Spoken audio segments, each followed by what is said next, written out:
Hello everyone and welcome to this global forum hosted by HVAC. My name is Odete Almeida, President of Portuguese Association of Refrigeration and Air Conditioning Engineers, and I trust that you and your families are doing well. The topic discussion of today's forum is COVID-19, HVAC guidance and emerging trends. We strongly believe this seminar will improve our knowledge. That is why we have present in this forum some of the most renowned experts to share their views on the pandemic and its impact on the HVAC industry in the future. For the panelists of this forum, my sincere thanks for accepting to participate at HVAC Forum. I want to greet all participants from all over the world who are attending this forum, as well as all invited presidents of the different associations, and from FAIAR, Federation of Ibero-American Air Conditioning and Refrigeration Associations. Finally, my greetings go to the benefactor and members of HVAC. And especially, I'd like to express my gratitude to the sponsors of this seminar. Thank you for joining us for today. Before we go further, I'd like to introduce today's forum agenda. As you can see, at 3:05 p.m., we will start with Manuel Gameiro, who will give us an analysis of the transmission modes of COVID-19. After, Bill Bahnfleth from ASHRAE speaks about North America experience, followed by Jarek Kurnitski from REHVA, who will give the experience in Europe. From Brazil, Oswaldo Bueno will talk about South America experience. And to conclude, Noboru Kagawa from Japan will give an overview of the experience in Japan. In the final forum discussion, your participation is very important. Thus, you can type your questions into the chat box in your Zoom. Now, we will start the presentation with Professor Manuel Gameiro. Manuel Gameiro is a full professor of mechanical engineer at Coimbra University, Vice President of REHVA, and one of the 239 scientists that have signed an open letter to the World Health Organization, outlining the evidence of airborne transmission of coronavirus. Professor Manuel Gameiro, we are looking forward to hearing from you. Please, you can start. Thank you to all. Okay, thank you very much, Odette, and thank you very much to HVAC for the invitation and for your effort in organizing this very interesting webinar where we will know the situation or the position of the different associations around the world as concerns the COVID-19 in each part of the world. So I will start sharing my my screen. I hope you are already able to see it, and I will start with a, let us say, simple picture about how is the transmission process of a pandemic. In this case, considering, for instance, a transmission rate ratio of 2. And so we will see the process of increasing the number of infected people through the generations that we may consider along the transmission. And in reality, okay, well, for instance, if the transmission ratio is 2, we will have like 2 to the power 1 in the first generation, 2 to the power of 2 in the second, and so on. And really, in a certain moment, the number of infected people we will have is the number of generations that occurred so far, subtracting the number of excluded, and the number of excluded we may have excluded by a good reason because it's someone who recovered, or by a better reason because it was someone who was killed by the disease. And it is very important to think that the good effect is to try to cut the transmission lines as earlier as possible in this process, because if I'm cutting a transmission line between generation 0 and 1, I'm divided by 2 the total number of infected.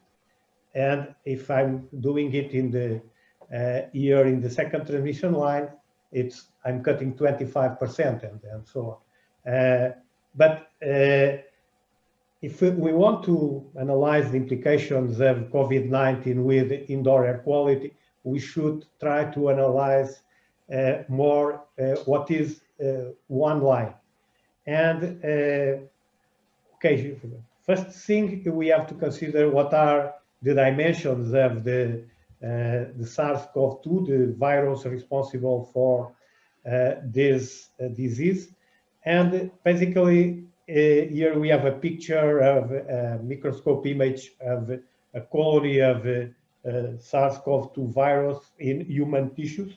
And we see that it has a spheral shape with about 0.1 micron, which means that if we want to fill the diameter of a circle with 1 millimeter diameter, we need 10,000 virus. So, and the virus basically is about 600 times thinner than an air. And here we are comparing the size of the virus, this black dot, with the droplets that are emitted by people and that have the possibility to become airborne.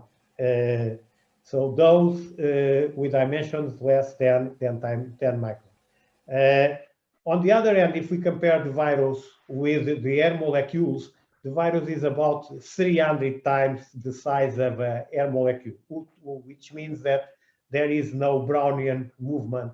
So there are no these zigzag movement on account of the impacts on the molecules, because the virus is much bigger than the molecules itself.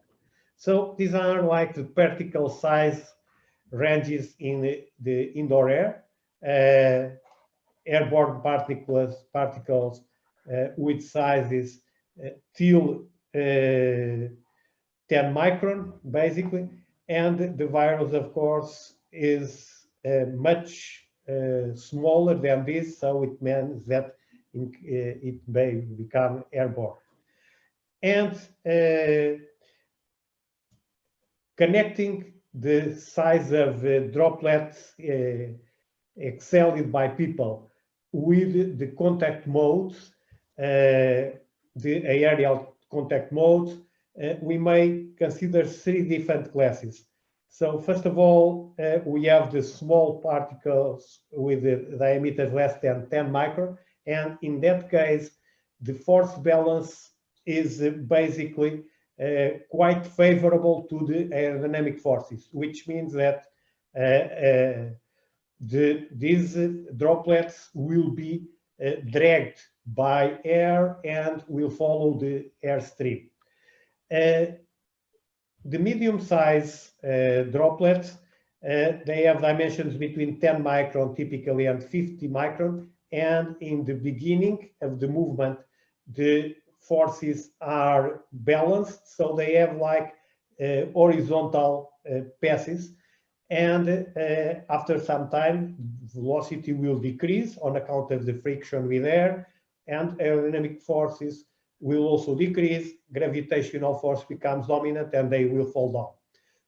Typically, at a distance less than 2 meters, if we are talking of people breathing and talking, not coughing and, for instance, sneezing. The distance may be bigger, maybe longer.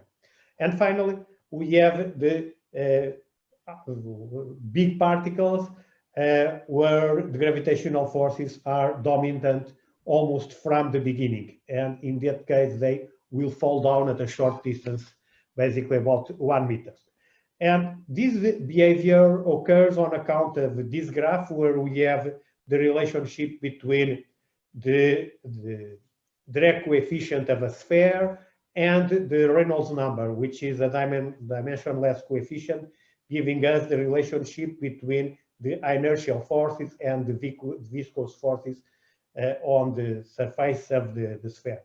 And what we see is that in the Reynolds number, we have a characteristic dimension, in this case, the diameter. So it means that very small particles are here on the left side with higher values of the drag coefficient. And as the diameter increases, this coefficient will decrease, which means that the drag force will also be decreasing, and the aerodynamic forces are not so important. So gravitational forces become dominant and they will fall down, this type of droplets. And as regards the number of particles emitted by people in respiratory events, you may see that basically 1/2 of the particles are with diameters less than 10 microns, which means that they can become airborne.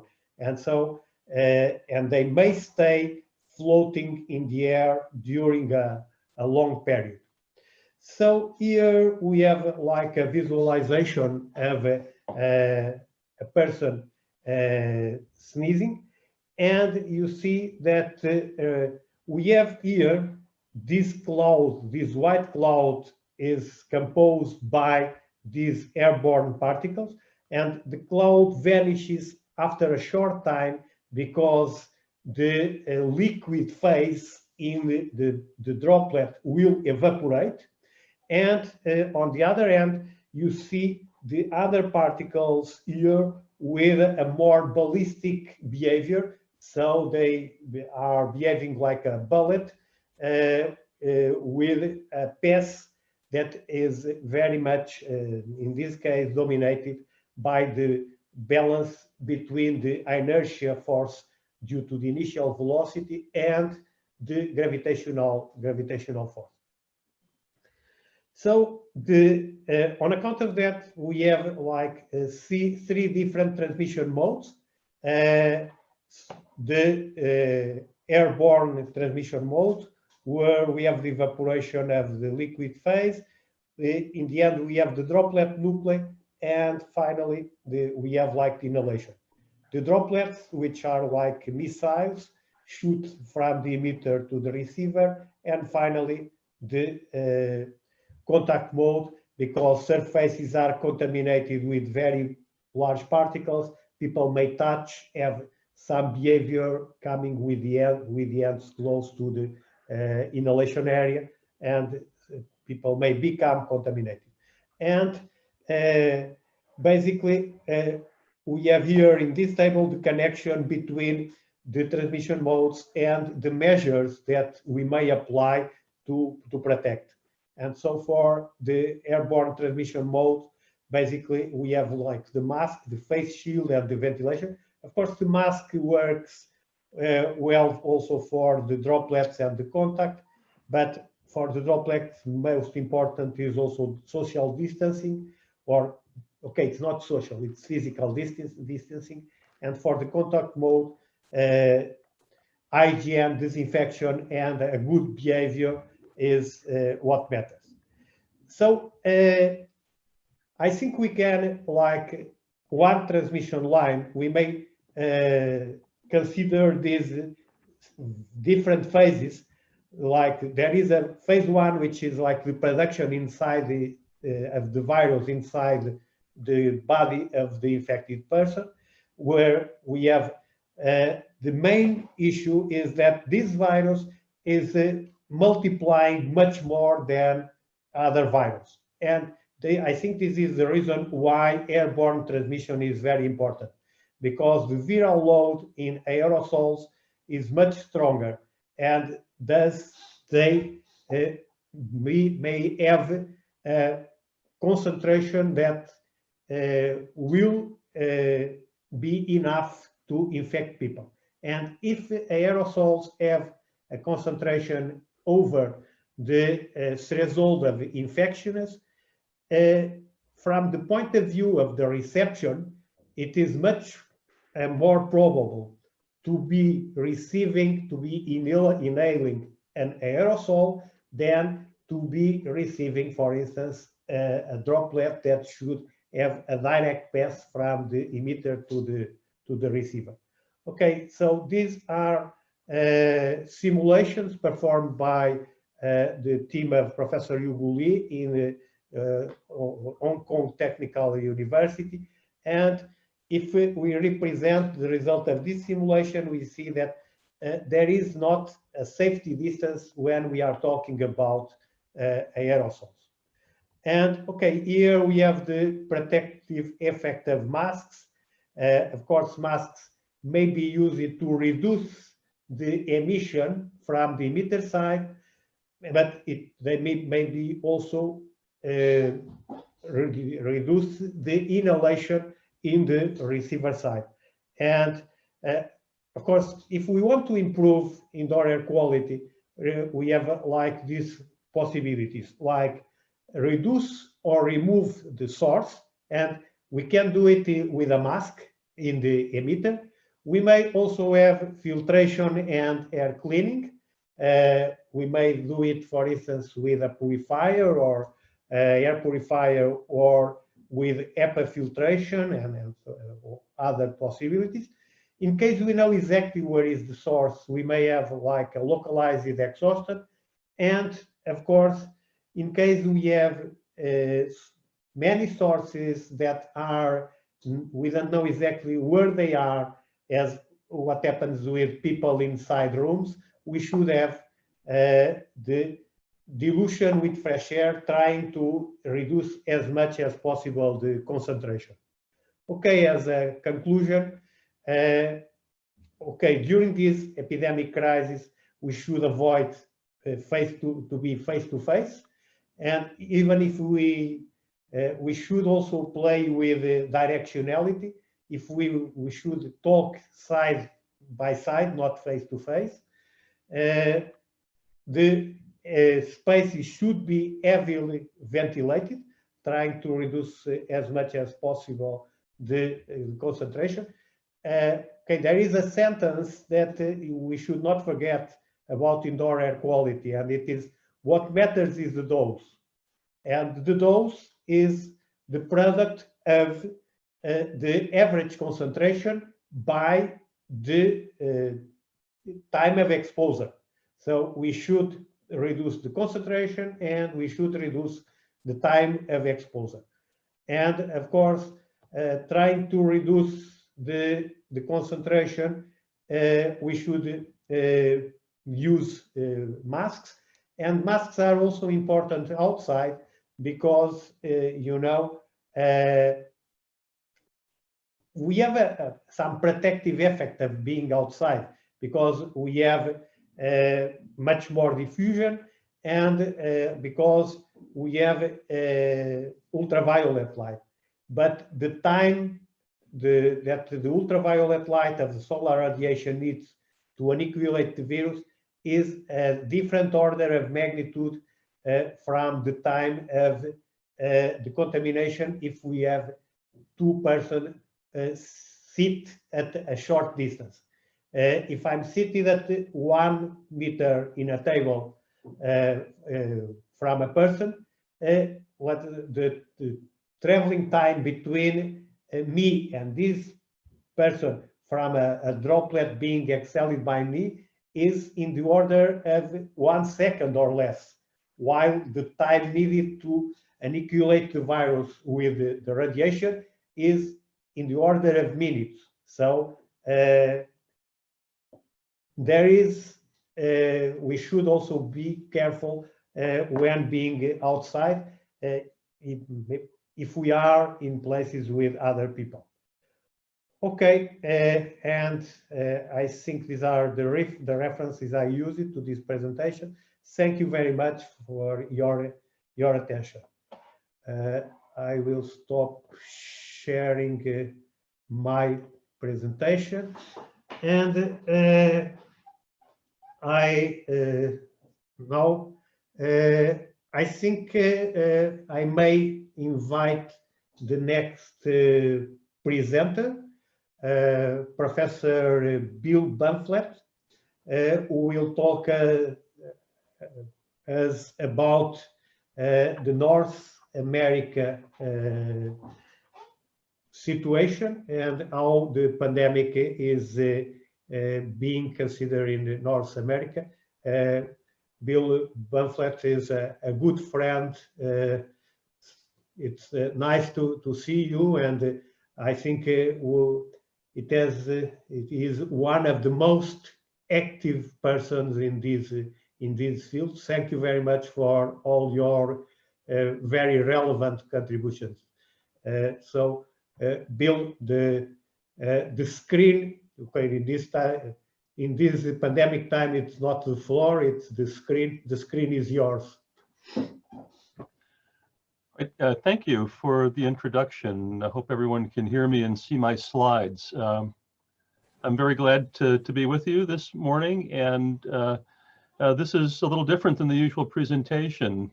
Professor Gameiro has just gone over all the fundamentals, and we were asked to talk about the experience in our regions, and so my talk has really 3 parts. I'm going to start simply by giving you some somewhat personal views and a few statistics about what's been going on in North America and specifically the United States. And then I'll give a brief overview of what ASHRAE has been doing in responding to COVID-19, and then a few comments at the very end about what the future may be like. We'll try to stay within the time here. So as many may be aware, the US has had a pretty bad experience with the pandemic. We've had 3 waves, and the current one is much larger than the first 2, and we're now up to over 150,000 new cases a day and back to fatality rates that are similar to what we were experiencing in May. So we've had days with over 2,000 deaths in the US within the last couple of days, and really there's no end in sight. We're just going into a big holiday period with lots of travel, and then we might expect that to have an impact. So the consequences here of the pandemic have been severe and similar, I think, to what has happened in a lot of other countries. Back in March, when we started to have cases in the US, it became clear that it was going to be a serious problem. There were a lot of closures, businesses, schools. So we've been mostly working from home since then. I've been to my office 3 times since March. We tried limited reopening after the first wave died down, and that generated another larger wave during the summer. And then in the fall, we tried to get schools moving again. And so my university and many others has partly in-person instruction, but also quite a bit of remote instruction, and that's going to continue in the spring. Travel restrictions are significant. Many are prohibited from traveling internationally if they would want to, and we even have restrictions on travel between states in the US in the form of requirements to quarantine and test before crossing some state lines. There have been limits on sizes of gatherings that are quite severe. And I think one of the main consequences is the effect on businesses that have had to shut down. So this figure shows some data for businesses like restaurants and stores and others, personal service businesses. It's based on data from Yelp. This is the world of big data and data mining coming to us.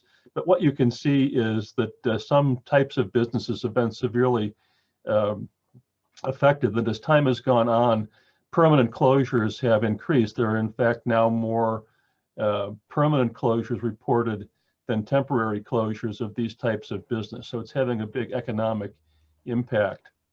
The current status of where the pandemic is hot in the US is illustrated in this data from the Centers for Disease Control. So in terms of case rates, lately the worst areas have been in the Midwest and the upper Midwest, the darker states in the map on the left. In terms of actual cases, population matters more, and you can see a slightly different weighting in the figure on the right. The whole country is affected, but the center regions more than some of the others.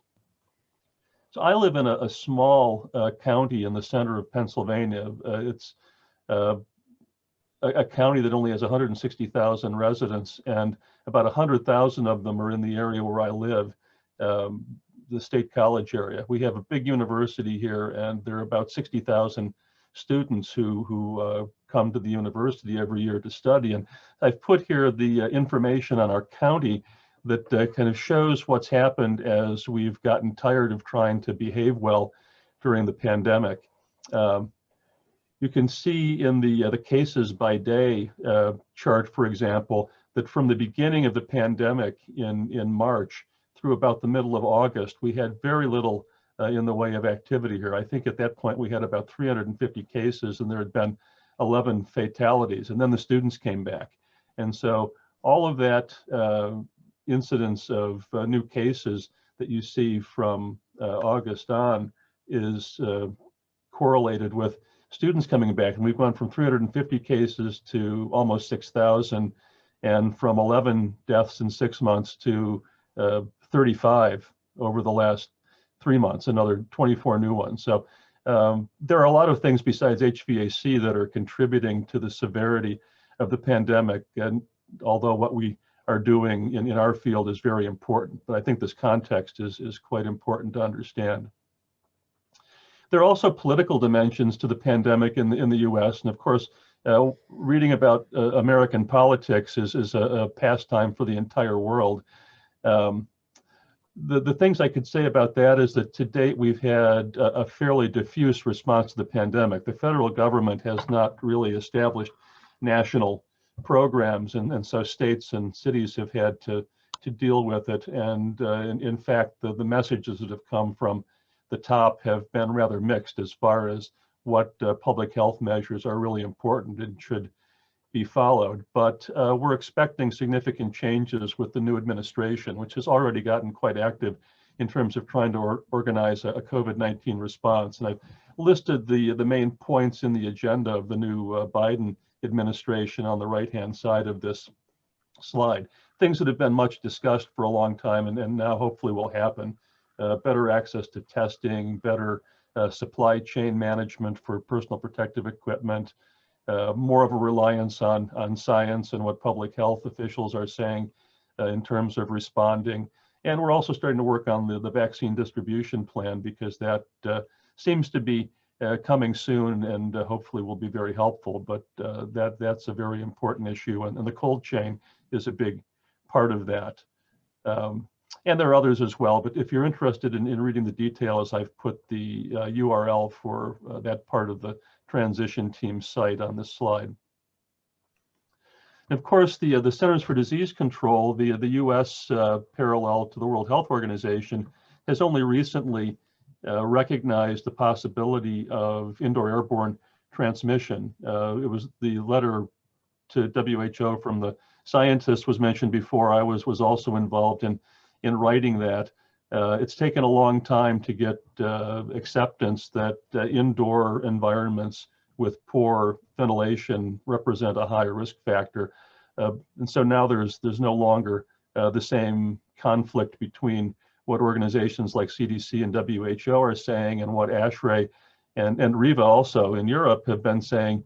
since March or April, which is that we think there's plenty of evidence that airborne transmission can occur. So we're going to provide guidance that is intended to reduce airborne exposure, the so-called precautionary principle, which many organizations have been doing. And it's a good thing that we have, because we now have 6 months of work behind us and improvement in our approach to guidance. So the ASHRAE Epidemic Task Force was formed at the direction of ASHRAE leadership in late March, when it became clear that we were going to have a big pandemic issue in the US, and also in response to increasing requests for guidance from ASHRAE. So I was asked to chair that group, and we set it up to have a scope that included 3 major tasks. One was to put out useful guidance immediately, and secondly, to refine and improve it as we learned more about the disease and its transmission. And the third task is to address the futures. We're identifying many areas of need in the process of trying to produce guidance: need for research, need for development of improved standards, and also education of our technical workforce and the public. So the task force has 26 members, 22 of whom are ASHRAE members, and the others are our staff, and they act as a steering committee that oversees 15 teams that have a total of about 150 members. So they've been producing guidance, which now has accumulated something over 300 pages, and we've answered over 1,000 questions that have been submitted to our resources website, and done many presentations for different groups and put together educational programs as well. So it's been an impressive effort by a lot of people, and we've produced useful information a lot faster than technical societies like ASHRAE typically do. And I can say the same for many of our other peer societies around the world. They've really stepped up in this time of need. This is the homepage of the ASHRAE resources page, ashrae.org/COVID-19. So you can look there to see the detailed guidance that I'm mentioning. There's a dark blue icon you can see there. That takes you to a dashboard, which is probably the easiest way to navigate it. You'll also find on that page the email address for submitting questions. So I won't go through our guidance because it's in detail, because it's similar to what other organizations are putting out and to what was already reviewed, but we have tried to boil it down to a few core principles, if you will, that are propagated through all of these more detailed guidance documents that we have on different types of buildings. We've addressed residential, commercial, healthcare, transportation, laboratories, but all of these things are common. The first is the need to follow public health guidance. We know that masks are good for a lot of reasons, distancing and hygiene as well. Our guidance on ventilation is similar to what others do, with maybe one important difference. We are recommending as a minimum that the standards for ventilation be followed, with upgrading of filters to a level that's effective at removing respiratory aerosols. So MERV 13, this ASHRAE 52.2 standard, roughly equivalent to EPM1 50%. And this can be supplemented with more filtration, standalone filters in rooms, or air cleaners of various types, germicidal ultraviolet and others, or increased outdoor air as necessary. What we're trying to do is to allow for a flexible approach that can be not only effective in terms of limiting risk, but also allow some consideration for operating cost and for energy use.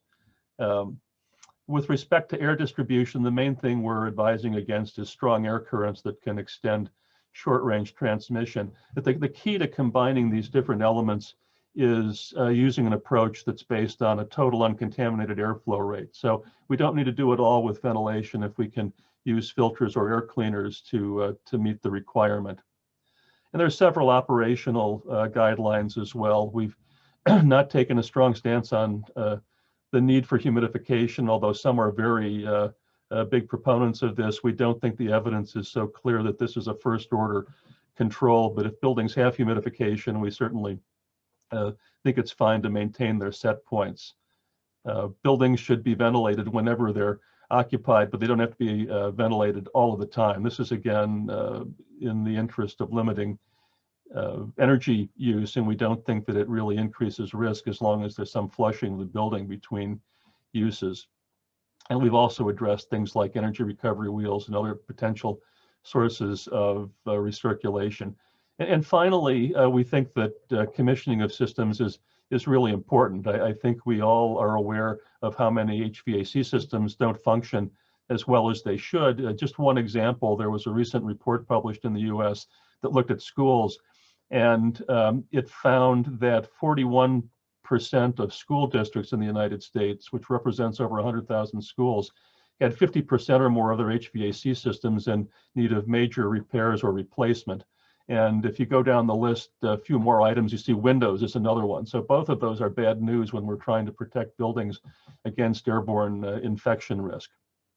So that's a very quick summary of the ASHRAE guidance. A little bit on impact. This slide shows some of the places that our guidance has been referenced. That's actually in 2 state laws and 1 pending, and guidelines in 9 states and a number of other jurisdictions reference it. And we formed some very good partnerships. We developed some alternate care sites guidance with the U.S. Army Corps of Engineers that relates to emergency healthcare facilities, and we've formed a partnership with the Department of Homeland Security to do research relevant to COVID, and are working very closely with the New York State Energy Research and Development Agency on a number of fronts, education and research, and helping them with some of their programs. So it's been a very effective and impactful effort, and we hope to help the new government as well if they're interested in our advice on making buildings safer. So what will the future look like? I think that what we're going to see is first continuing interest in healthy buildings and wellness as objectives for indoor air quality, not simply comfort and odor control, which is the norm now. And also resilience becoming something that we emphasize. So resilience extending beyond protecting the building from earthquakes and hurricanes and other natural disasters to resilience in the sense of protecting occupants from epidemics and from environmental events like wildfires that may affect air quality. And I think that the future is going to be very different, and I've put on this slide a few of the things that I believe will be changes to some extent in future design practice. Flexible operation. We don't have pandemic modes or wildfire modes built into buildings now. We've been having to figure that out as we go along. I think that for ventilation, which will remain important, focusing on efficiency to maintain our sustainability goals is going to be important.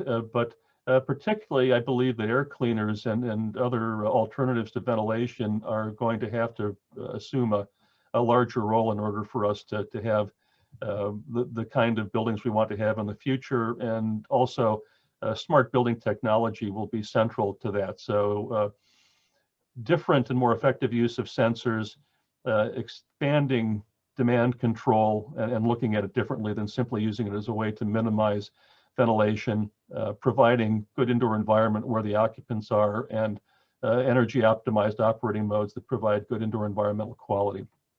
So I've covered a lot of ground there in a short while, but I hope that gives you a sense of where we are in the US and ASHRAE, and I look forward to the discussion.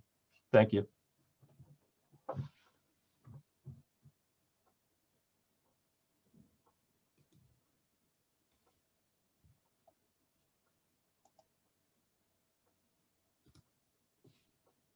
Thank you very much, Bill, for this very interesting presentation and for sharing already your view regarding what will be the near future in buildings. Really, I think we have already some pass lines from you to the discussion we will have in the end. Okay, in the beginning I forgot to mention that Bill is a professor of architectural engineering at the Penn State University, and is also a former ASHRAE president, being nowadays the chair of the ASHRAE Epidemic Task Force. Now we will give the screen and the possibility of giving us a presentation to Professor Jarek Kurnitski. Jarek is a very active member of REHVA. He is the chair of the TRC, the Technical and Research Committee, and he is also being very much involved in the COVID-19 task force. So he was one of the main responsible persons for the REHVA guidance. He was, like we may say, one of the main drivers for this work. And he is also a professor at the Tallinn University of Technology. So, Jarek, thank you very much for accepting our invitation. And please, now the screen is yours. Thank you.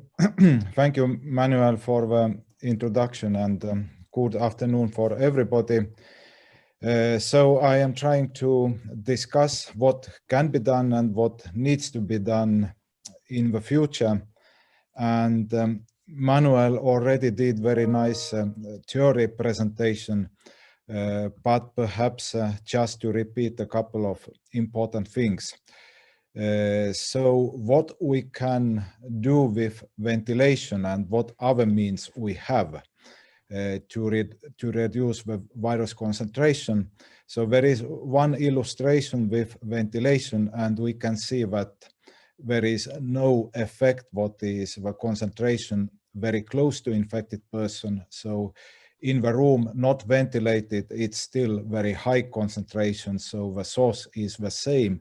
And basically, if we speak about general ventilation effect, this is something, let's say, 1.5 meter from the person, where the concentration is already lowered, well diluted, and will keep constant. So basically, this exposure, and when we speak about the dose, this is a product of a concentration we will brief and the time of occupancy. That's very simple. And to remove virus, we can either use a ventilation or we can use filtration, or it's possible to deactivate with UVG. These are the main technical means we have. And if somebody would like to go closer than 1.5 meter with ventilation solutions, then we need to apply already a personal ventilation solutions, and this will be a bigger arrangement compared to general ventilation. So yesterday, actually, it was just released the fourth version of a REHVA guidance, and this will include actually 15 recommendations for the existing buildings, and also a small calculator for the risk assessment, what now can be downloaded from our webpage. But what are the main challenges? So this infection probability calculation is something where more knowledge is indeed needed. We should be capable to calculate it. Something can be done today, but there are high uncertainties indeed. When we don't exactly know how much ventilation is needed, and we don't exactly know what can be done with air distribution when we speak about general ventilation, and there is also personal or targeted ventilation, and performance of air cleaners also depends a lot on the air distribution in the room. So when hygiene of ventilation components, when we speak about possible cross-contamination in, for instance, in the heat recovery or in some other components, that's one important question. And recirculation, perhaps the last one. There is no good general understanding how much recirculation can be accepted or how this needs to be tackled. So evidently more research on these topics is needed. What we know currently about this disease? Basically, these infections have been associated with close proximity, or the second very often case has been that the spaces have been simply not ventilated.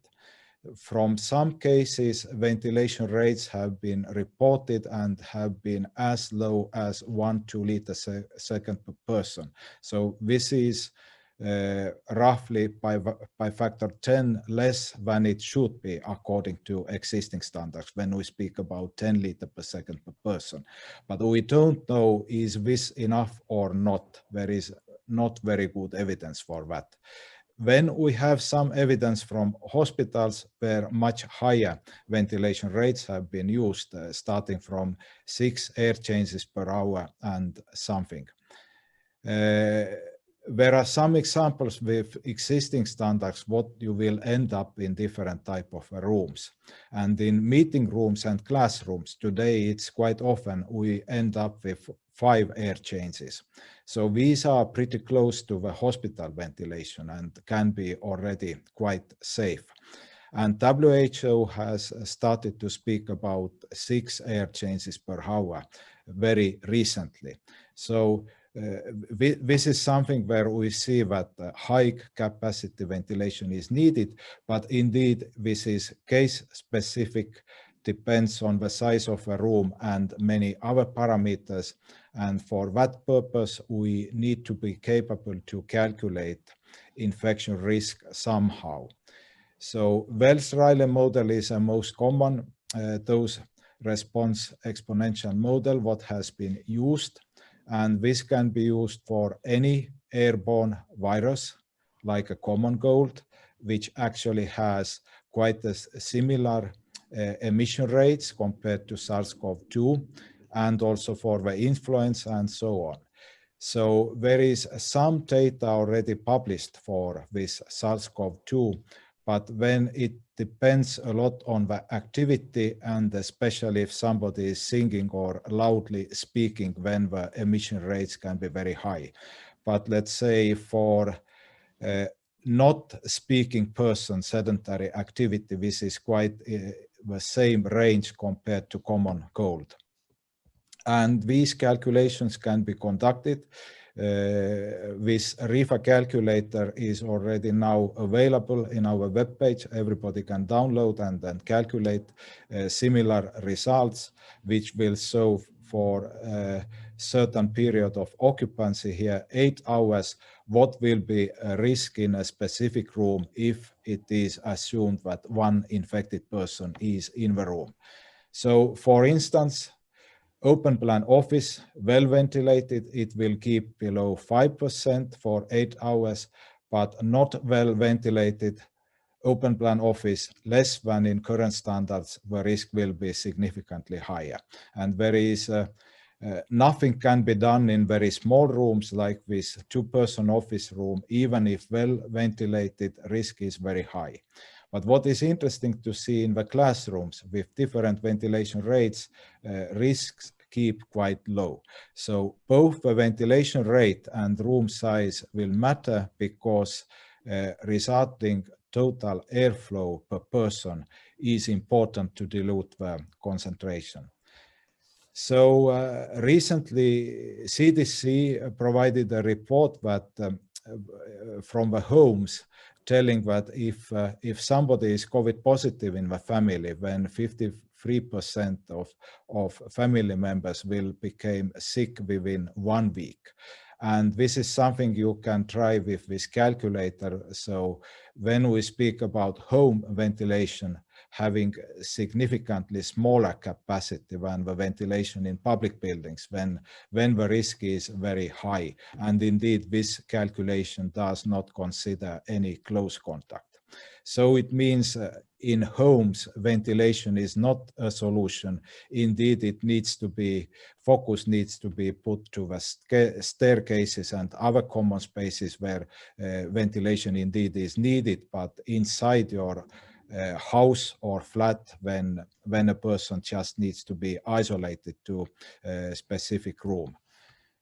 Another very fundamental issue is how this virus can be filtrated. If we are using air cleaners or filters in the return air in the case of a recirculation, when actually filtration in public buildings is quite easy because we don't need to target 100% of filtration efficiency. But a size range of these exhaled particles is something from 1 micron to very large ones, and our interest range is mainly from 1 to 10 microns, where you can expect, let's say, highest amounts of droplets exhaled. And this means that even such moderate efficiency filters like EPM1, about, let's say, 80% or something, can be very, very effective in the filtering. So it's quite easy to filter, and I think in our guidance we recommend that EPM 80% is a minimum improvement, for instance, if somebody has recirculation in the building. And this means that it is also quite easy for air cleaners, even less efficient than HEPA filters. Air cleaners would be quite effective. However, what is the performance in the real rooms and capacity and so on? There are many aspects, but this is also can be used for more advanced personal protection. So such devices, basically including a fan and filter and a battery, it's enough to clean the air and provide this small amount what we will need for the breathing. So might be a bit more common than wearing a mask. Then another issue is, let's say, directed airflows.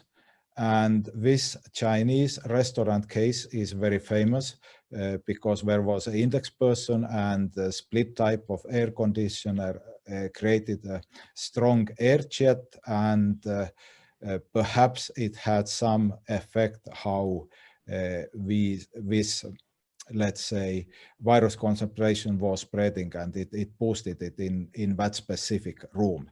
So in the reality, it has been studied that the main reason was that this restaurant was not ventilated. So actually measured ventilation rate was as low as 1 liter per second per person. So basically no ventilation in this room. But what we learn from this, it's really a new meaning for the air movement and air distribution. And what needs to be avoided is air current from one person to another person. Because if that first person is an index person, then this directed airflow can carry very high concentration. So there are also some specific air distribution solutions like underfloor systems, which are against the settling down of the particles and can be very tricky. So this type of evidence is also existing from a couple of studies. So generally what we will need is a low velocity air distribution with good mixing. If that restaurant would have been ventilated, then perhaps the result could be completely different. So this could be the most robust solution. When we have very large spaces, we don't know how good is a mixing, and this is the reason we need more, let's say, experience and measurements from large spaces to make an assessment how safe these spaces are and how big concentration differences can be expected. Then it is also a question, can some local exhaust applied if somebody will increase the number of extract vents, then perhaps this will help to reduce the concentration. The problem is we don't know where the source is located. So it's a kind of a matrix of extracts what is needed to be able to reduce the concentration. And indeed, it's a question of ventilation sizing and standardization. What we can say today, at least category 1 ventilation rates can be recommended because they are higher and will reduce the risk compared to very commonly used category 2 ventilation rates, what are in the standards currently. And if somebody will design and build a high capacity demand controlled ventilation system, then indeed we will face some new challenges. Typical operation range with today air handling units is, when we speak about airflow rate, it's about from 40% to 100%. But if we double airflow capacity, then we will need airflow rate from 20 to 100%, because this 100% is something we need only in the condition of epidemic. And in common operation, we still will need these airflow rates, what we are using today. But this will indeed lead to some new challenges in air handling unit and ventilation system design. But this is something what indeed can be solved by good engineering, no doubt.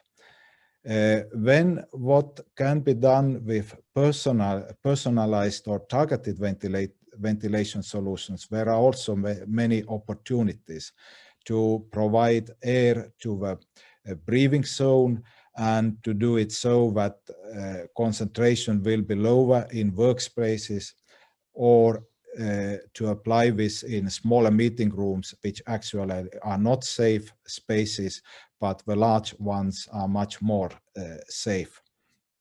So this is, and sometimes this even does not need to be very complicated solutions. Very simple fans are enough to separate. So exhale particles from index person from another person. This is even not so difficult technically. But indeed, these are fixed to the furniture, and when typically the seats are fixed and space use flexibility, this has been something what has limited the use of these type of solutions. When it was already 2013 available a personalized ventilation solution for the airplanes. And actually, in this case, the seats are fixed and it's not so difficult to integrate the ventilation to the seats. What is needed to have a personalized supply and also exhaust. And that would make airplanes very safe.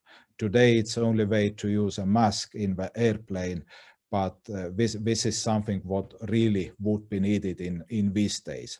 But unfortunately, no manufacturers implemented this solution in their production, but it's at least available.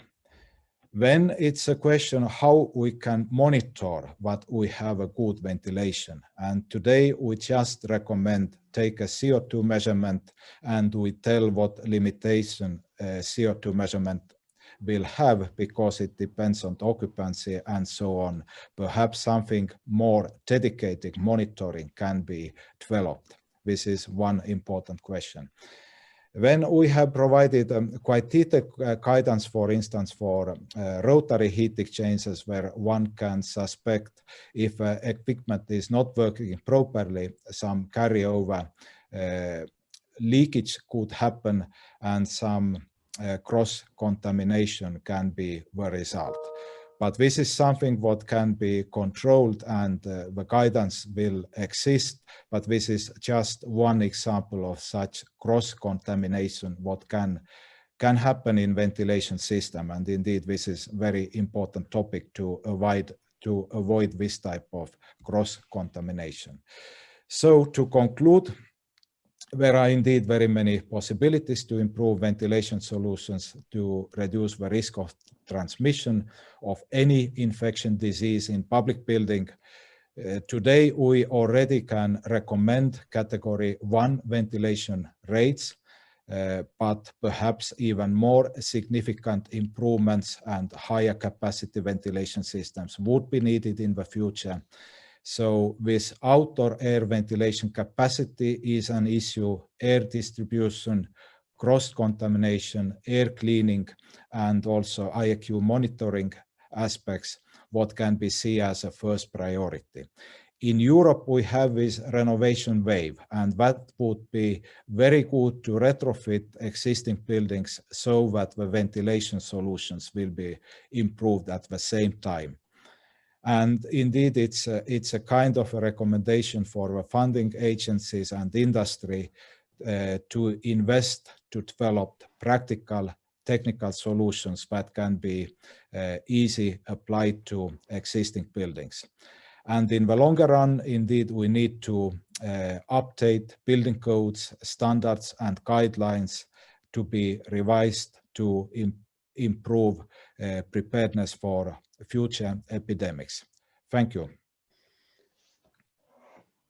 Thank you very much, Jarek, for this very comprehensive presentation and for telling us what is being done in Europe at this level. I think we will have also interesting topics for the discussion. Now, okay, I will introduce Engineer Oswaldo Bueno from ABRAVA.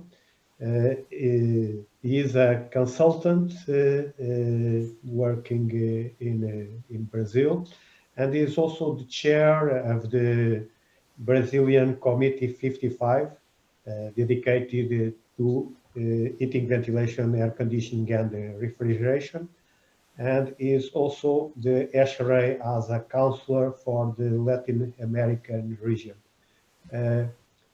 Boa tarde, or maybe bom dia, Oswaldo. Now the screen is yours.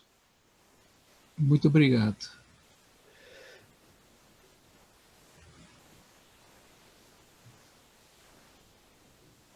Meu Deus, sai daí, sai daí.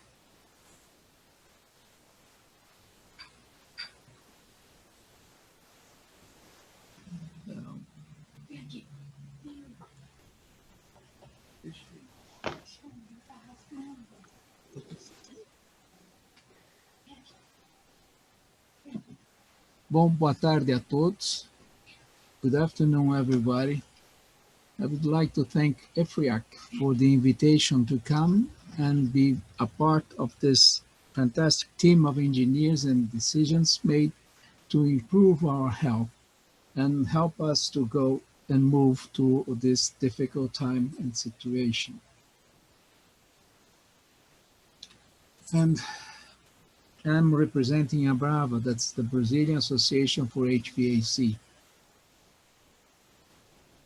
What I would like to do, I would like to talk about external and internal air quality.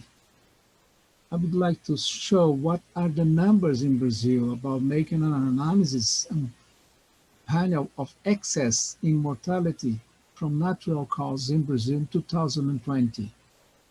There are other data about reduction of others flu disease because of some of the actions we're told. And talk a little bit about ABRAVA.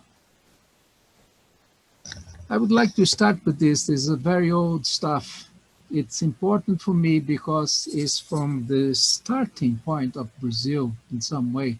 Brazil was discovered in 1500. And my city is São Paulo de Piratininga. Piratininga means dry fish. So the Portuguese used to give the name of the city of the saint of the day and a local name. And this is a letter made by José de Anchieta, a Jesuit priest. And it's important because it talks about outdoor environmental quality is, and likewise, if they were to make house in the company here, it's just a small part of the text. It would be good for us to make an exchange with the brothers of the College of Coimbra, so that the ill disposed of them would send to us here, as long as they have a good foundation of virtue. Here they would heal with the work and goodness of the land. So this is the expression he used, goodness of the land. I like it very much in Portuguese. They say, aqui sarariam com os trabalhos e bondade da terra. So they say, if the place you are living, the outdoor environment is good, you are in good place. So, and this was quite common in that time. I'm talking about 1500, that people come to Brazil. We don't have large cities or things like that, to heal themselves. And the other one, I would like to talk about the indoor environmental quality. And this was an annual letter from the province of Brazil. The year is 1583, from José da Anchieta again, to the General Superior, they call Preposito Geral, Cláudio Aquaviva. This was in São Salvador, that's the name of the city, and the state is Bahia. 1st of January 1584. The College of Bahia, they have a new college, and he wrote, nothing new was added to the school building other than a very spacious infirmary exposed on both sides to the fresh and healthy air. If they didn't do that, have windows in both sides, opposite sides, and have a good outside air, it won't work. So we need this. We are living beings. We need living areas that we can stay, but will do something good for our health.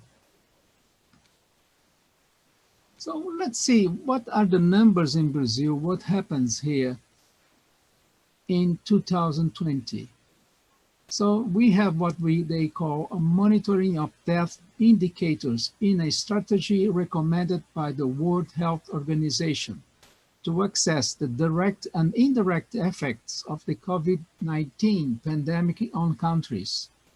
The analysis of the evolution of excess mortality complements two other frequently used data, which are confirmed number of cases and death cases by the disease already available.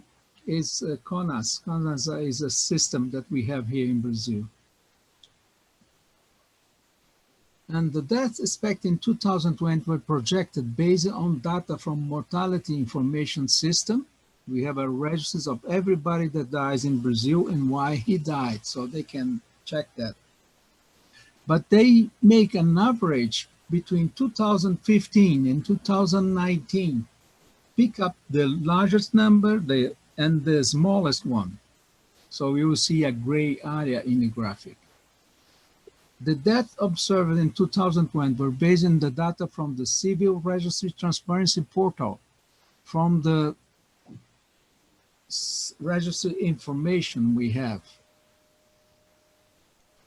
And this is from Brazil. So if you look to the blue, is what they say expected death curve for 2020.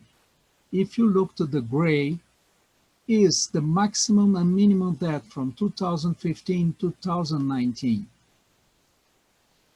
And this is in Brazil, not in our state, the next one.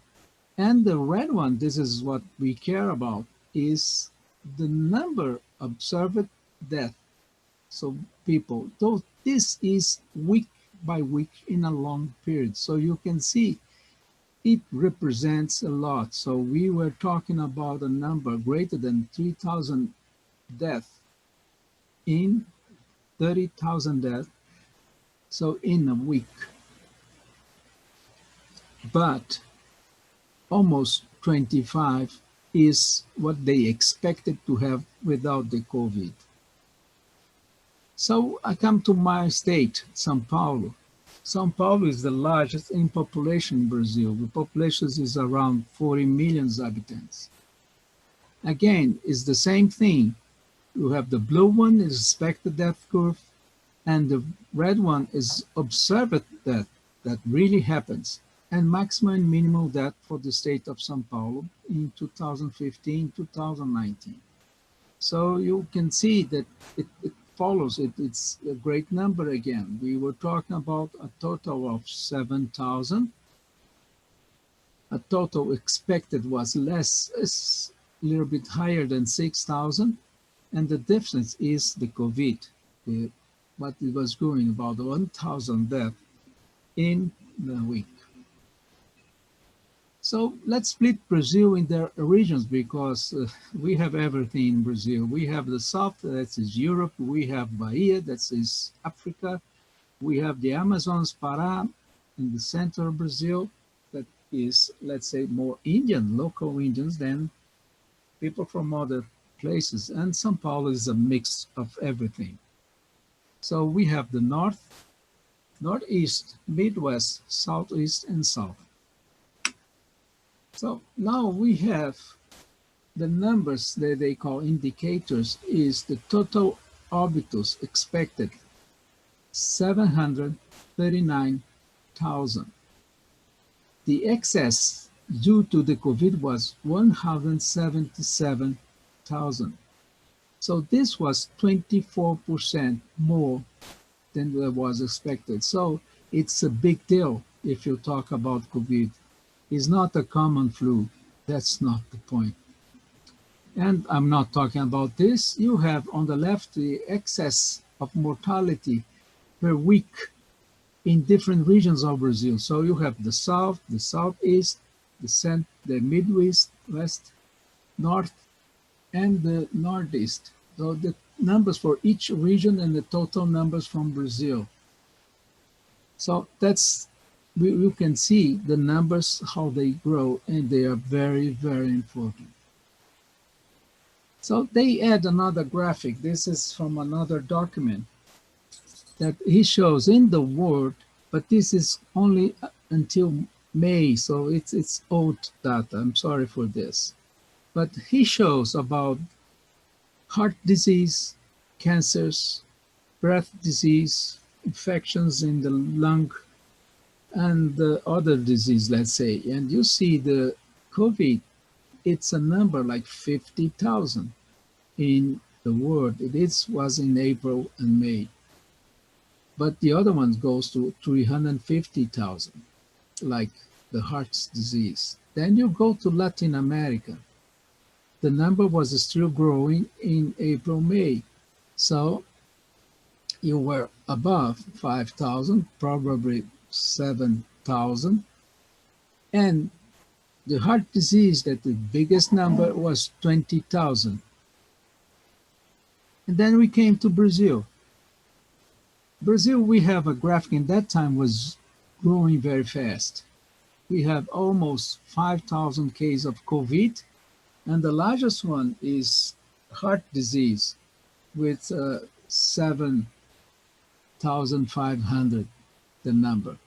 And on the right side, you have the numbers that you have in 2017 to get numbers.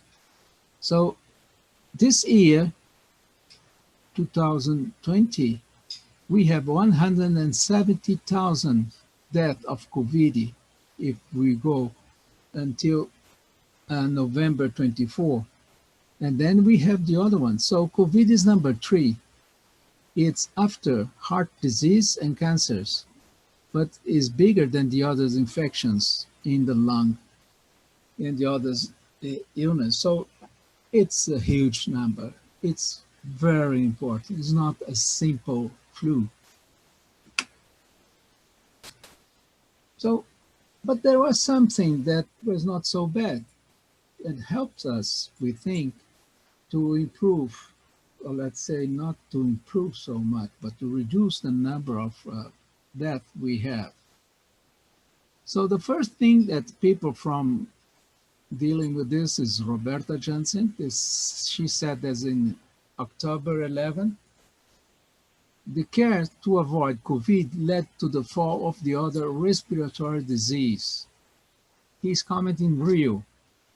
de Janeiro. When the first case of COVID-19 in the country were registered in late February, coinciding with the beginning, for us, the so-called flu season, doctors feared the worst. But the reality turned out to be quite different. The occurrence of this other disease has dropped by more than 70%. Hospitalizations for severe pediatric cases have been reduced by 80%. We had no practically flu season, and children were the most spared. So the number of occurrences of severe respiratory syndromes caused by the virus RSV, one of the most common between March and June for us, fell 76% between January and August this year, when compared to the average of the last 3 years in the same month. So flu case also reduced to 62%. The numbers are from the InfoGrip system from Fiocruz. It's a medical department of the government. So the whole scenario was set to have a particularly serious influenza season this year, said Marcelo Gomes, another person. In mid-March, however, social isolation measures began. Schools were closed. Campaigns to encourage hand washing and the use of alcohol gel took over the media. Although the mask was not recommended first, soon after it was also adopted by the population. So according to Gomes, the actions we took to try to slow down the speed of which COVID spread were effective for other respiratory viruses that have the same transmission dynamics. So it reduced the other ones because they have the same transmission dynamics or process. So another person, a pulmonologist from Fiocruz, said that the high coverage of the influenza vaccination achieved this year also contribute for this fall. So they believe that we have something around 90% of the target about our Sistema Único de Saúde, the coverage for the vaccines. So this was very good because it helps to improve the defense of our bodies. It's not specific for this disease, but it helps in some kind for your body to fight better. This is an equation that you will find in the hospital book from ASHRAE, and it's important because from it that shows what we are doing. If you have an infection, you need a dose, that's the quantity of the infection agent present. You need a region of the body to be infected, the site. You need to know the virulence, aggressiveness in terms of contracting and severity of the disease, host exposure time, and host defense level. So what we can do, if we talk about HVAC, we can control in some way the dose. We can do filtration and ventilation. In some way, we have to pay attention to the site and the virulence. So we will talk about the use of the mask. So the control of particle levels on the air can be achieved by one of the 4 methods. Reduction of emissions at the source. I can use a breathing mask. Capture of emissions at source using local exhaust, if possible. I can use a breathing mask. I'm talking about individual. Dilution using mechanical ventilation when local exhaust is not possible. And particulate removal by air, filtration and recirculation. So what we focused in ABRAVA was dilution, outside air, improving the outside air and its quality, and also filtration and recirculation.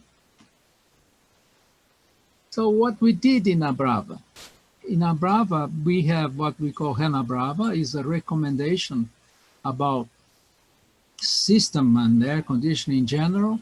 This was the number 9.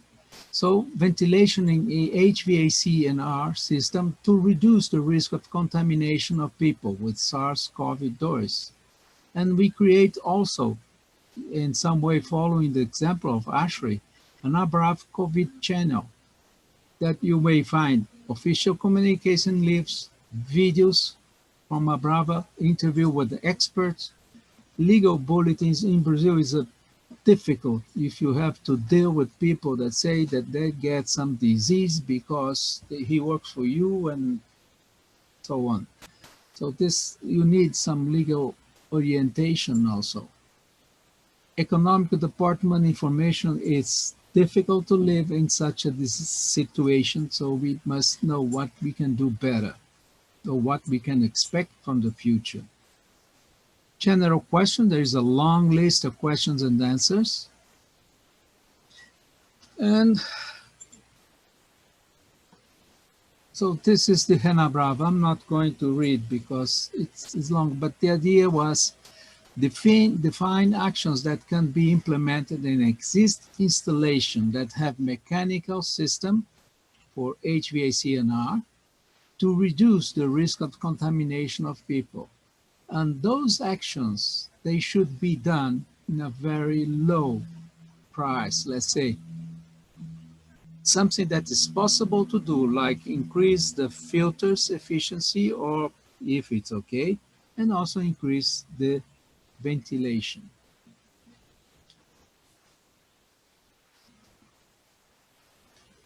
So this was the idea, the channel ABRAVA COVID, to be able to spread the information we have, to collect information. We translate some documents from ASHRAE and we translate some documents from REHVA. And so we are working with this. So it's a long evening. The Brazilian Committee 55, as I said, is located in ABRAVA.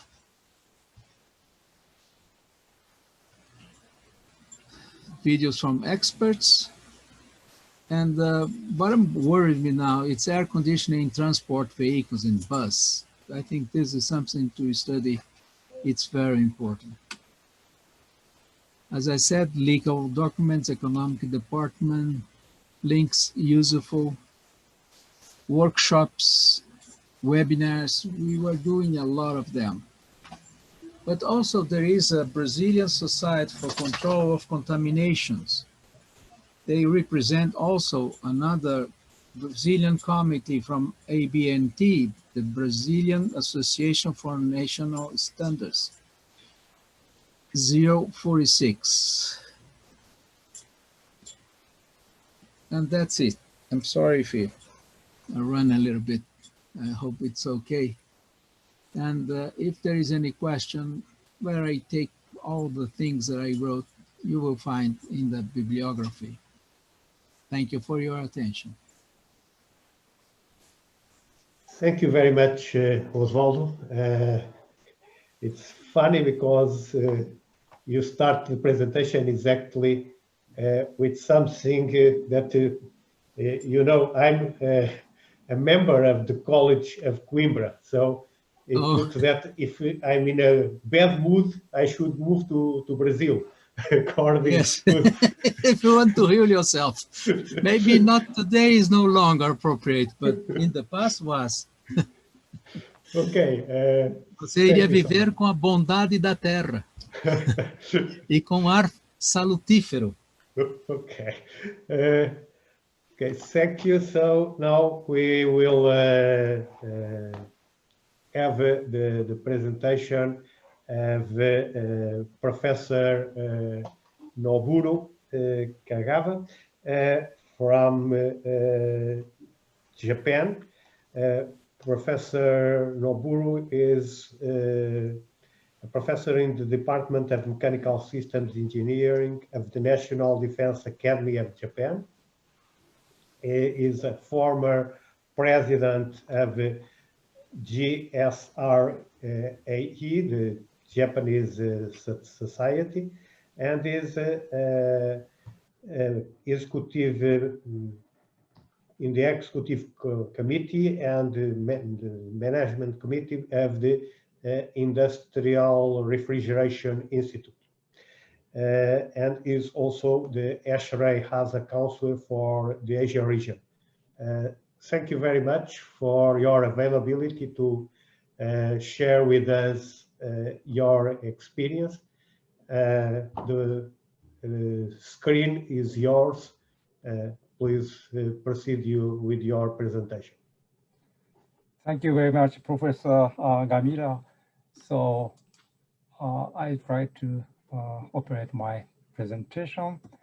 Thank you very much for giving me a very important chance to present Japanese situation about COVID-19. As you know, the currently we also have the strong effect, the bad effect by the COVID-19. About 40,000 people infected and 2,000 people died from January. So this is not a big number, but big effect to the people and also economy. It's almost same situation in your country. And also today we have this third wave.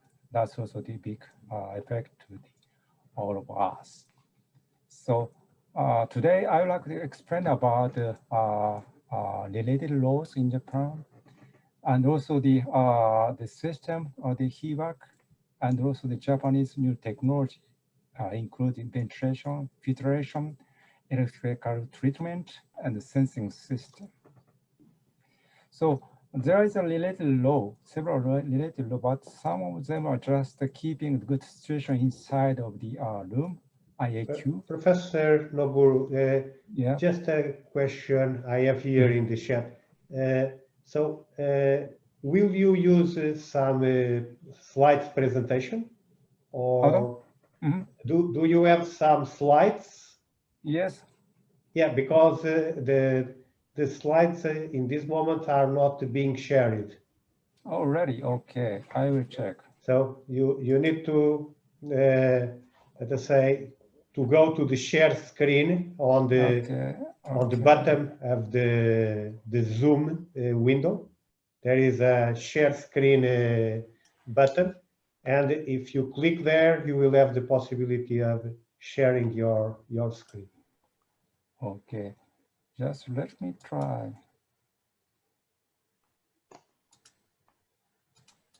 Okay, how about this one? You can leave, Yes. you can see. Now, okay. now we have the slides. Thank you so much. Okay, thank you. I'm sorry that one. So just I want to say there is a Japanese related law. It's coming from the kind of IAQ and also the building standard law. And there are some kind of recommendation from the government and expert. Today I like to introduce briefly. This is the building management law that show the just keeping good situation inside the room. That the law just introduced about 3,000 square meters big size school, and including 8,000 more square meters more for school. And that time we need such kind of the airflow 30 square meters per hour per person. That level is just keeping, so the carbon dioxide level 1,000 ppm or less. And also currently we have the pandemic station. The ministry, they are just Ministry of Health just recommended the all commercial facilities just keeping the 30 square meter per hour or per person. But it's just recommendation. This is a building sanitation law standard. It's listening about some kind of the number for each categories. There is carbon dioxide, but there is also the humidity, also including this one. But just this is a keeping good situation for the room. So the other standard laws is a building standard law, just as a construction laws. There is showing a number of 20. This is not for the just lower level but this is just keeping the good situation, not for the health, just good situation for the people. And also there is another one. Just is there is equation. This is just calculation, and just for the this is good for the how to say hormone allergy. This is some kind of the effect to the human health. So just they put such kind of the equation to keep the good situation inside the room, even though the small houses. But this, if you try to keep good situation, keep this equation, we need a 30 square meter per hour. Usually we need. Also related to the law is kind of medical related law. This is a prohibition of the saying something about the influence of the medical care for the such kind of machines or method or something. This is a strict law.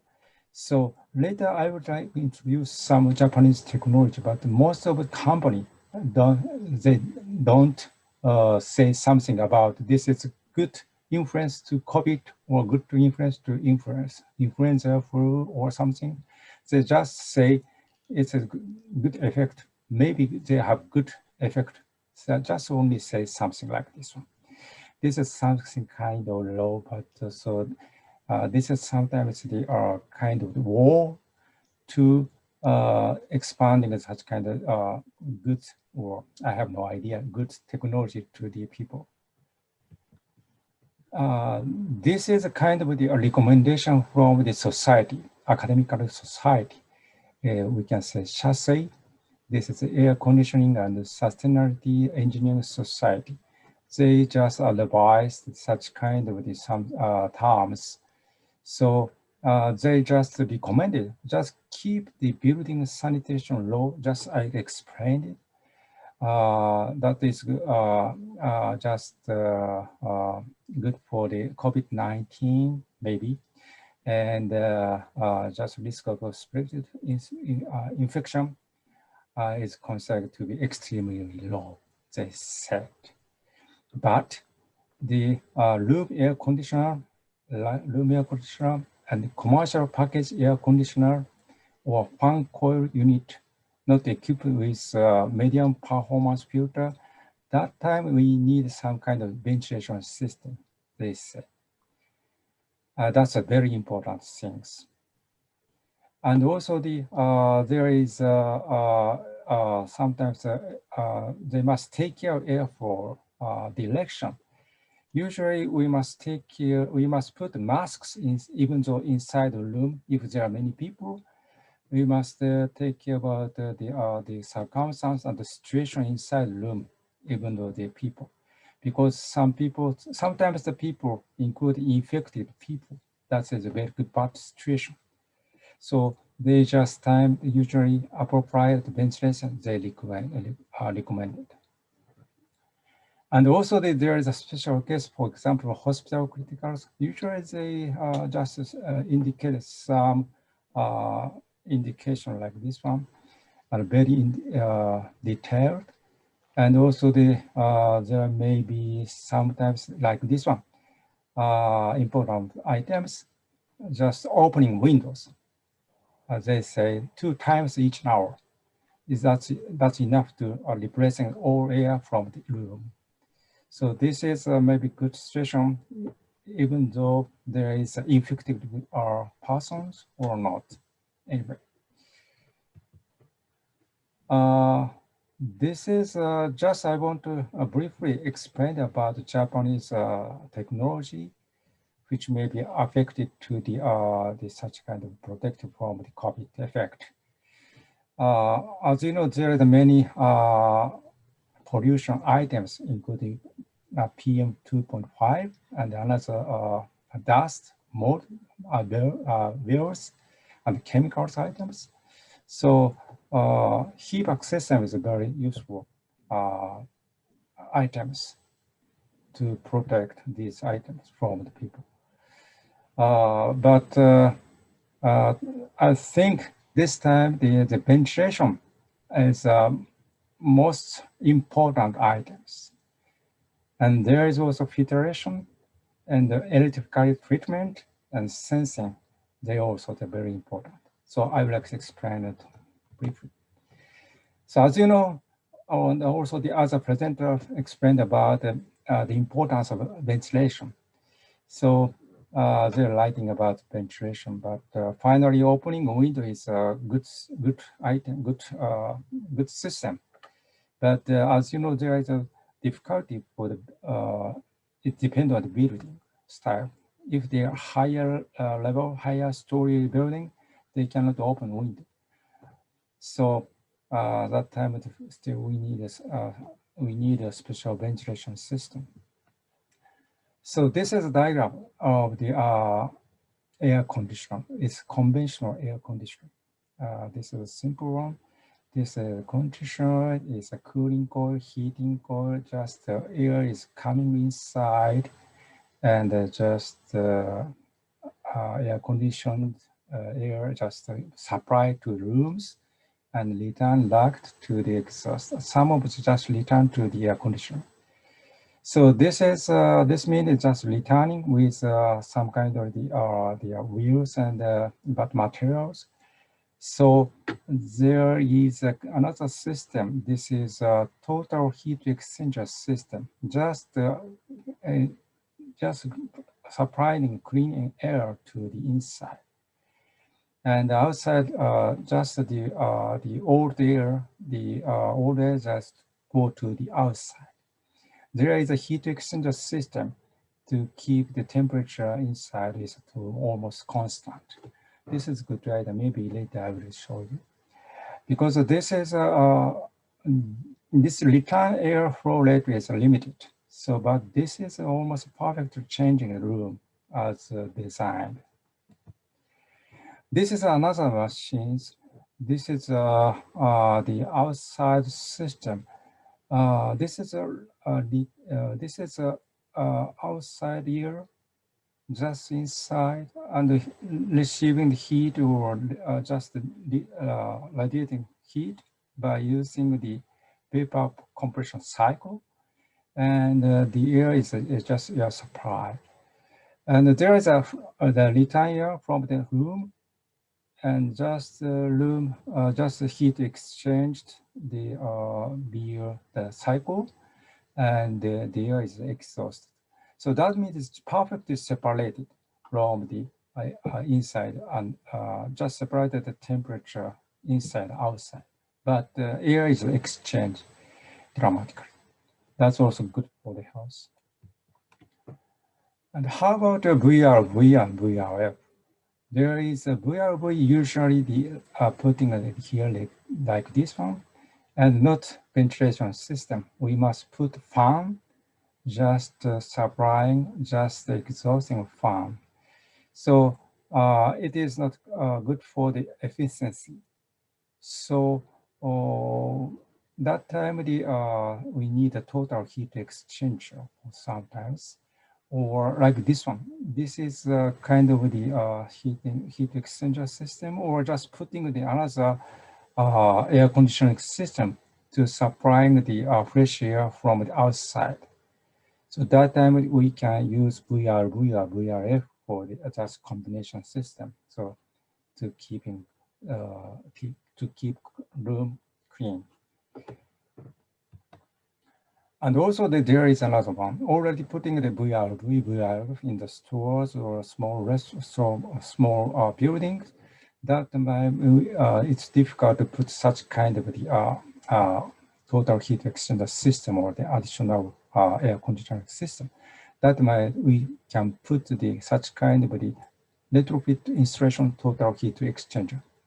This is small one, just put on the wall, and this machine can suck the fresh air and heat exchanger system here, just the exhaust the inside room air. And this is the big one. Just you can see this is the total heat exchanger just for the retrofit installation. This is also. So this is very easy to installation without cost, without higher cost. For the lock and pack, for the small size air conditioning system, this is ideal. Just suck the new air from the outer unit, and the air coming from the outside to the inside via the pipe or tube.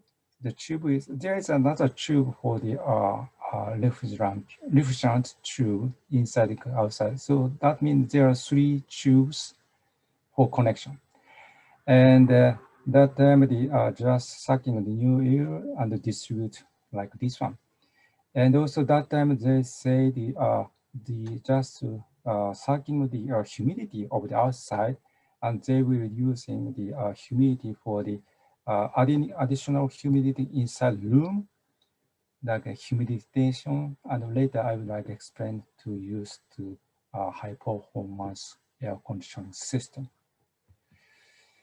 And the second term is filtration, as already explained for the other presentations. So I'd like to briefly say, there is many kind of the filtration. There is a titanium abated photocatalyst filter, bio-antibody filter, HEPA, including enzyme, and the PM2.5 HEPA filter, ultra pure filter, AZ plus the enzyme. That is kind of from kimchi of Korea. That is a kind of the many kind of style. Maybe such kind of filter is sometimes putting with the already installed machines, and such kind of additional items can affect to the such kind of valves. But filter is sometimes problem, just stacking the dust. Sometimes they reduce the performance, also they reduce the performance air conditioning to airflow loss. So that time there is a proposal just the cleaning system of the filter. This is filter. The filter just putting in many dust with the cleaning the brass, and the dust will be just pushing to the outside. So this is a very interesting one. There are also the many Japanese companies install such kind of the filter cleaning system, just the automatically cleaning during a certain period, after a certain period. This is another system. This is just freezing, cleaning the inside the heat exchanger system. As you know, heat exchanger system also become that with bad pollutant or bad materials. So this is also the important thing, just cleaning up with freezing and just melting with water. This water just go to the drain system. So that means they say that's very key. They say that just keeping the 30% of bacteria just small, just taking from the heat exchanger system inside. And also the electrical treatment. This is a kind of the complicated to explain, of course, the medical law. So just I want to explain. And also sometimes the species, activated species are sometimes very toxic.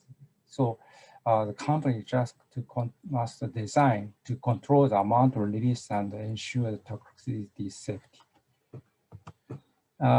This is a plasma. That plasma is just containing containing such kind of the species.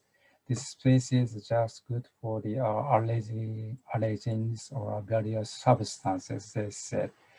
This same system just putting it inside of the system, indoor unit system, or just putting the middle way of the duct.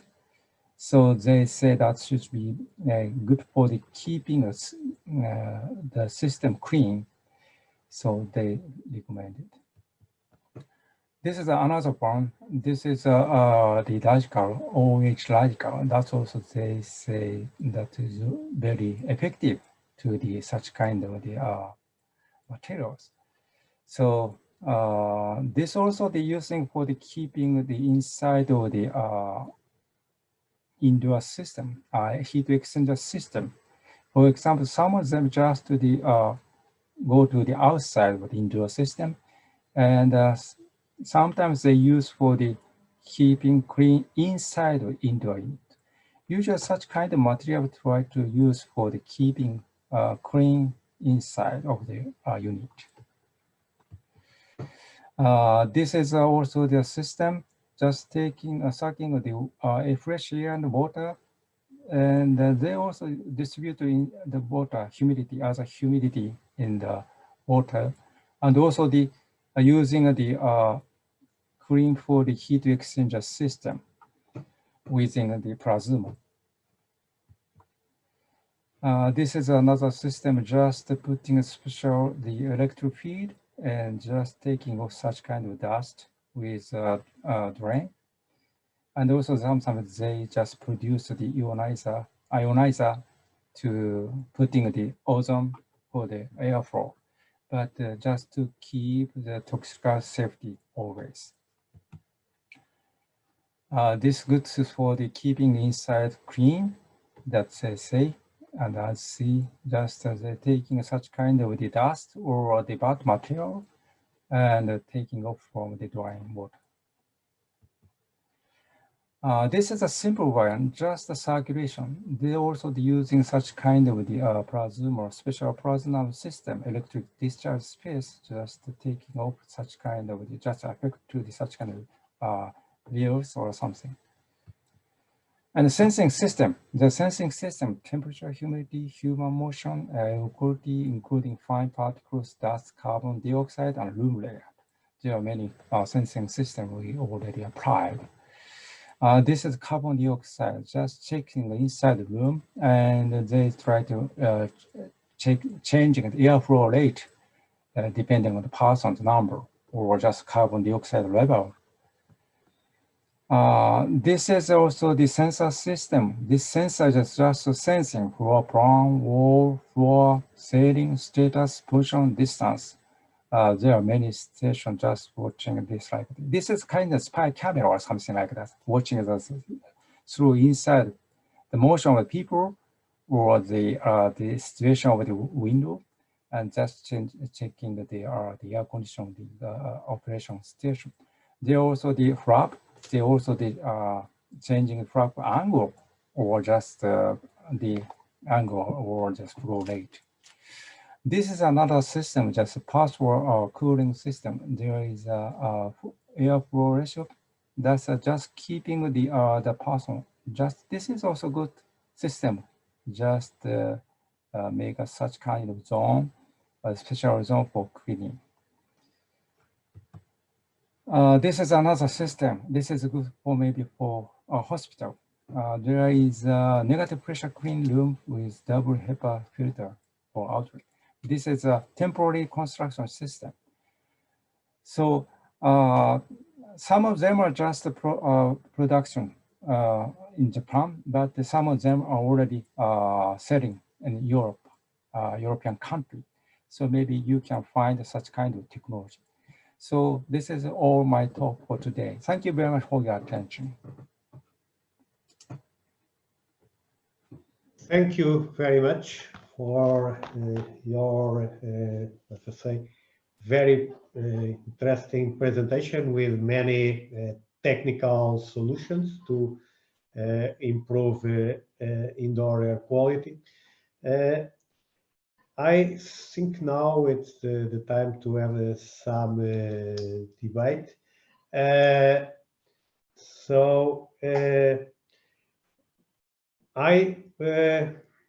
I think we, before addressing some of the questions that we have in the chat, okay, I would like to ask you a single question to the different presenters, and it is the following. Of course, we know that now we have a new paradigm because we have like till now, standards where the ventilation requirements were mainly defined taking into account the concentration of chemical pollutants and particles. And now I think we should be very much aware about the biological content of the indoor air. And okay, in the framework of this introduction, my question is, from your point of view, what is the main research question that we have nowadays, in case we want to have an effective resolution of the problems related with indoor air quality in what concerns infection diseases? Okay, I think we may use exactly the same order of the presentation. So I may ask Bill first. The biggest research question. Maybe your cat can also give an advice. No, Marvin has his opinions, but he doesn't share them very much. Well, I think the thing we're all struggling with is with different pathogens, with different infectious doses, how much removal by whatever means, by ventilation or filtration, is enough.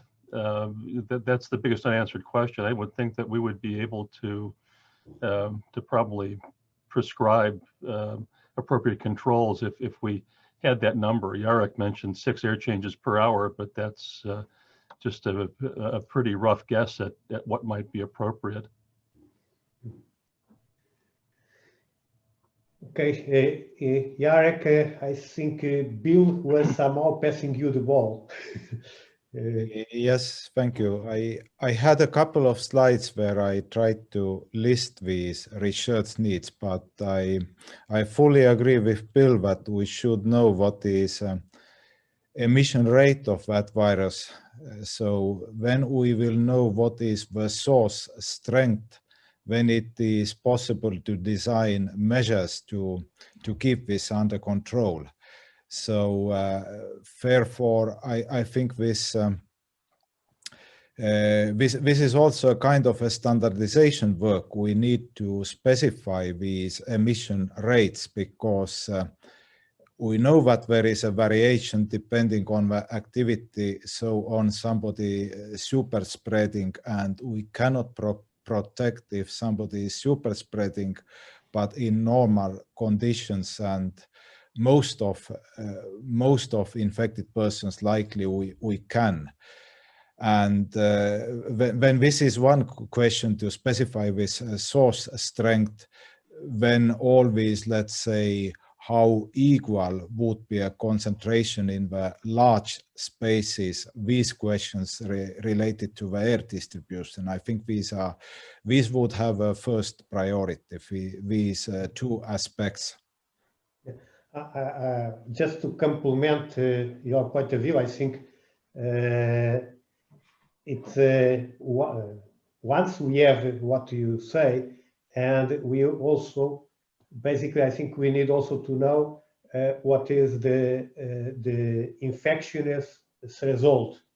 So we need like also to have what would be the reference value in terms of concentration that we should not exceed, taking into account, for instance, the age and maybe some factor related with what Oswaldo has mentioned. It's how good is the immunity system of the person.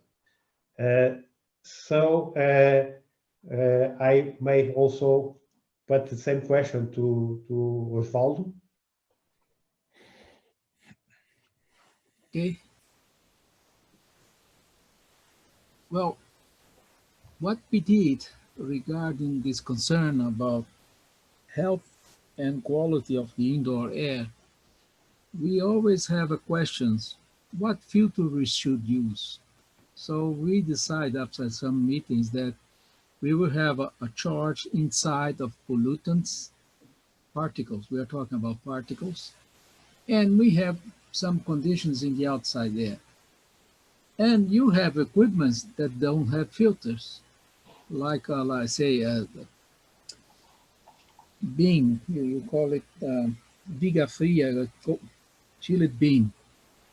For instance, who is going to filter? So it's the outside air we are going to add to the room that will go to a ventilation box, a minimum with the filter and the fan, and then you will do this. So we make the calculations for all kinds of applications we may have to get a number. So we get a number like it's acceptable for indoor air quality. I don't remember. It's something like we check through the 2.5 micrometers size of particle, considering it the worst particle, let's say.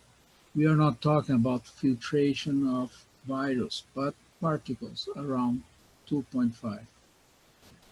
And I think this was a good work because now we say you are going to use this filter because there is this calculation and it comes to this filter, not because we want you to use a G4 or let's say M5 or something like this in the class of filters. And the other one is the new air, the ventilation, that also we have numbers similar, but we follow ASHRAE in this aspect, all the calculations. So the 7.5 liters per second, that is 27 cubic meter per hour, is the number that the government use to say it's a good ventilation.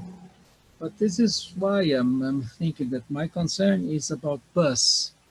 Bus, you have 6 persons per square meter inside the bus. Mm-hmm. And you have to clean the air. So this is a challenge, very difficult. Yeah, I fully agree that transportation systems are like quite demanding because the ventilation rates, and by the way, we should be careful when communicating with society because for instance, here in Portugal, they use the air exchange rate in the same way for buildings and for transportation. And in transportation, 5 air exchanges per hour is nothing because we have like 60 cubic meter and 60 people. So the fresh air flow rate will be like 6 cubic meter per hour. So we should tell the society that when dealing with transportation is the fresh air flow rate per person. And you stay inside a bus, at least in Brazil, for 1 hour, 2 hours, going home and be back to work, something like this. So it's a long time for you to be inside the bus. Sure. And the worst is that they decide, the government, some people in the government, they decide. They decide. This is the government calling you. Yeah. They decide that you should not use the air conditioner. So they disconnect. They don't switch on the air conditioner. So it's a totally closed bus. Yeah. There is no air reservation for other way except for the air conditioner. And they disconnect the air conditioner and put people inside, and you have to go to work and be back. So it's something that it hurts you, that how bad you can treat a person that need to work every day and have to use that transportation. Okay. I'm sorry. So I think we are coming almost to our time. Sorry, some questions I think were addressed in the presentation. So there were some questions about how to calculate the concentration, what is the role of CO2. Of course, CO2 is a very good way checking how good is the ventilation in the room. Surely, if we have CO2 with less than 900 ppm, we will have more than 30 cubic, or we have about 40 cubic meter per hour per person. Just a final question to Professor Noboru. So, according to you, what is the most promising technical solution available for, let us say, trying to reduce the contamination in indoor air quality? Just one comment. I think there was something quite important in the end of your presentation. It's the solutions for retrofitting, because each time we have like a new regulation, the new regulation applies for the coming buildings. But we should not forget that there is a very large building stock where the conditions are far from this. And so most of people is living not in the new buildings, but in the existing buildings. And if we want to have like a public health policy, we should be concerned also with existing buildings. So I ask you just a short reply about this question about what you think should be the best solutions to apply. It's a very complicated question to me. Just this is my opinion. Just this is my opinion, not the government, not Japanese all thinking. I think the just try to apply the systems which you can apply as possible, because we have no idea which items should be useful to protect the COVID from us. And of course, I didn't have enough time to talk about the UVGI technology. They also presented about UVGI. That's also the kind of the medical items. So medical items, just permission from the ministry, permission to say this is medical machines or medical items, which just the perfect or some perfect effect to the COVID-19, for example. They must make some the result or make test result to for the evidence. But anyway, important things just, this is my opinion, just try to something which we can do for this, for the situation, for the conditions, including the masks or washing a hand. That is just good for us, I think. That's a short comment. Thank you so much. Okay, I saw in the chat that it's quite late for you. Thank you so much for being awake till this hour, and also it's a holiday for Bill. That's the Thanksgiving Day in the United States, and of course for all the speakers. Thank you very much for your contributions in this session. And now I would like to give the words to Carlos Lisboa, who will make an address to close the session, I think. Thank you very much, everybody.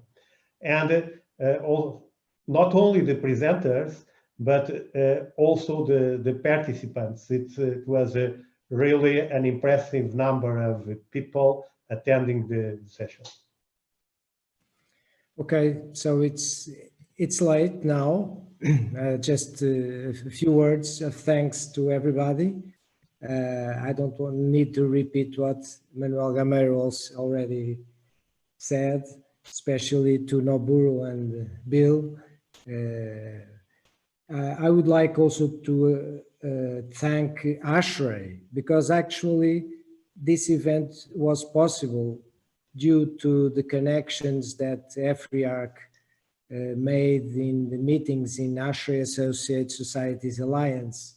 And this would not happen without AASA. So our thanks to ASHRAE. AASA and this event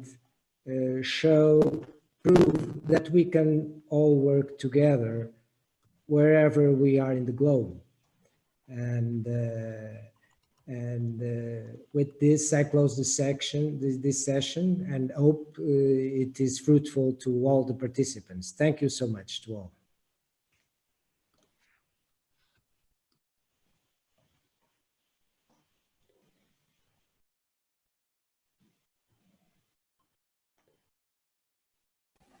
Okay, we are closing.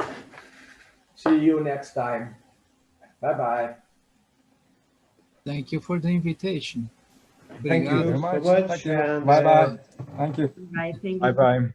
Agradeço o convite. Stay safe. Yeah. You too. All of you. And hopefully we will see face to face in a not long time. So it would be a very good thing if we have this possibility. Indeed. Bye-bye. Bye-bye. Bye-bye.